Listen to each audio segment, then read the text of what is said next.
joining Kavery Nambisan and myself on Off the Record. Kavery is the author of 6 novels, her latest being The Story That Must Not Be Told, which was also shortlisted for the 2008 Man Asian Booker Prize. She is a doctor. She's based in Lonavala, where she practices surgery. Thank you very much for joining us. I really enjoyed reading the book. This is a very layered and a very complex subject, the rich and poor divide. So can you tell us what sparked off the idea? And also a little bit about the plot, because I don't know how much you want to give away to the audience. There are 2 main threads to the story.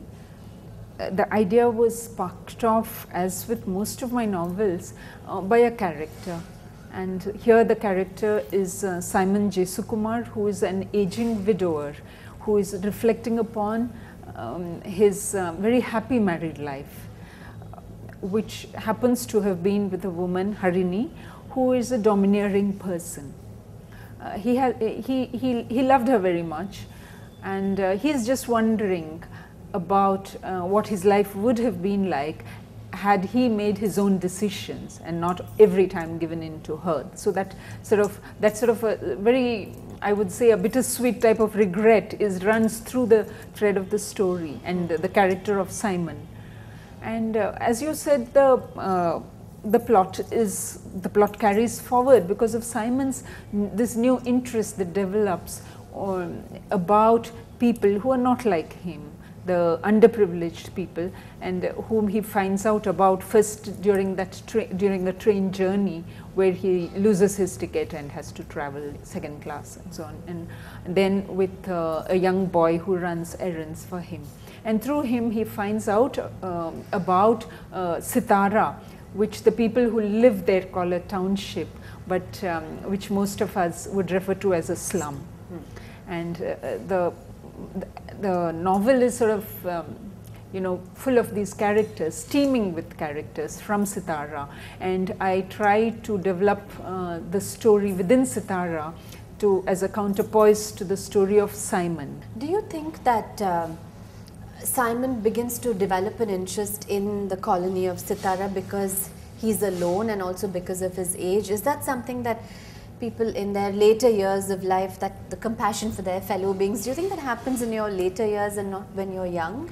This is something I was actually looking at too, questioning, and I do have a few characters in the book who are arguing with Simon, like the journalist PK, and also his Simon's daughter Sandhya.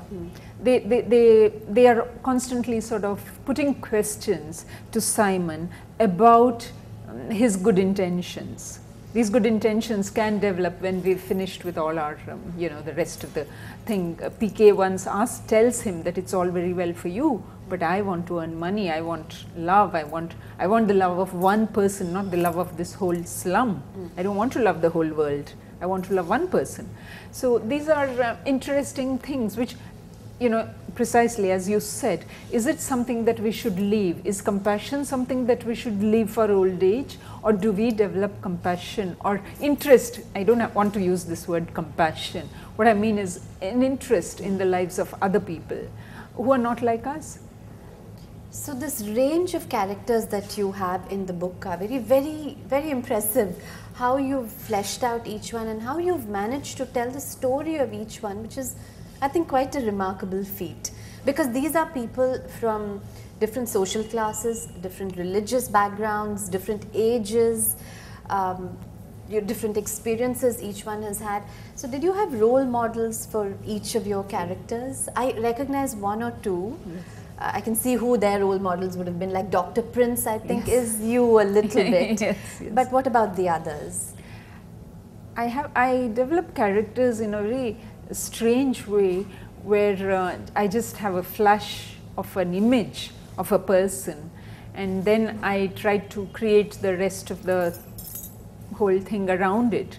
And it is at that particular point, it won't be based on any particular person or a model, but as it develops, I think I link what I have observed or people I have met with an imaginary sort of a creation, and the two mingle somewhere in my subconscious. You see, I've worked in very diverse situations, like in a real dacoit infested town in Bihar, where I spent a number of wonderful years, and in UP, again a very, very disturbed part of our country. And I've met, you know, such a cross section of people of all backgrounds, and I'm sure they you know, develop my, help me create characters. Although I'm not immediately conscious, if you ask me about them, I may not be very sure where I got these characters, but I'm sure they are you know, there. They've been in your life in Yes, some way or the yes. other. Because, you know, I felt such a sense of catharsis, and I sort of went into the skin of each of your characters, and I see a lot of you in Dr. Prince, because Kavery said in an earlier interview that she likes working in rural areas because you need a special kind of imagination, ability and skill. In a city you can always refer a patient to a specialist, but in a rural area you need to think on your feet, you need to be ingenious, sometimes develop a method which you may not have learnt in medical school. Yes. So, you know, tell us about Dr. Prince and your own experiences as a doctor. Dr. Prince is a very lovable character, really. He's a quack. He's not a trained doctor, but he's intelligent enough, as most people you'll find in India, where people develop skills, you know, just by watching and listening, and so he's very quick to adapt and learn from another doctor. And I have met such quacks who are very good as doctors. I mean, on the whole, we don't respect them, and we do know that there is a lot of malpractice that goes on, but that doesn't mean that all of them are so. If you learn to work with them and find out their strengths, you can often work very well with some quacks, and I have done so. So Prince was actually a result of some of my experiences with very nice quacks, very good quacks. You know, the next question I was going to ask you is, at the book launch you said that it does not begin with a theme, the idea for a book, but you said in this interview that it began with a character. I find that really hard to believe, because your books have such a strong spine, as it were, yes. Very strong theme. Can you explain that? Can you convince me? Yes, I'll try. I do start with characters. Even that is very nebulous when I begin. I just dwell on a certain face or a certain sentence or an image for a while, and this is something that where reality, I think other writers would say this, maybe they will feel the same thing, that we use our dreams or that dream process when it's unwinding into real life in the early hours of the morning, and that is when these merge. You know, the flashes of character, some image, they begin to merge and something emerges, and you know, this is the starting point of my book. You know, and it goes limps along bit by bit for about 6 months. In this case, in this book, it was 1 year of this incubation period when the characters were forming in my mind, and I begin to slowly get excited. If you ask my husband, he'll tell you how I'm always sitting around doing nothing, you know, and drinking cups of coffee.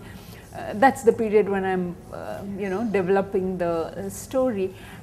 And then I start doing the first draft. I might write a few sentences in a diary or something which I don't even look at. Then I start the first draft longhand, and when that is done, very quickly, I do a rough draft very, very quickly.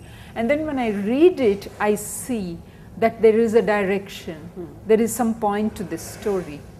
These characters are going somewhere, and that's when the theme comes even to me. So that takes another year, you know. So it must be a fascinating process. Yeah, very, very, I mean, nerve-wracking and yeah. But you difficult. call yourself a happy writer. Kavery calls herself a very happy writer. It's true. I enjoy that whole process. It is true. I mean, why do I have to pretend? Yeah. So maybe you can tell us a little more about that when we come back after a short break on Off the Record. I'm in conversation with author Kavery Nambisan.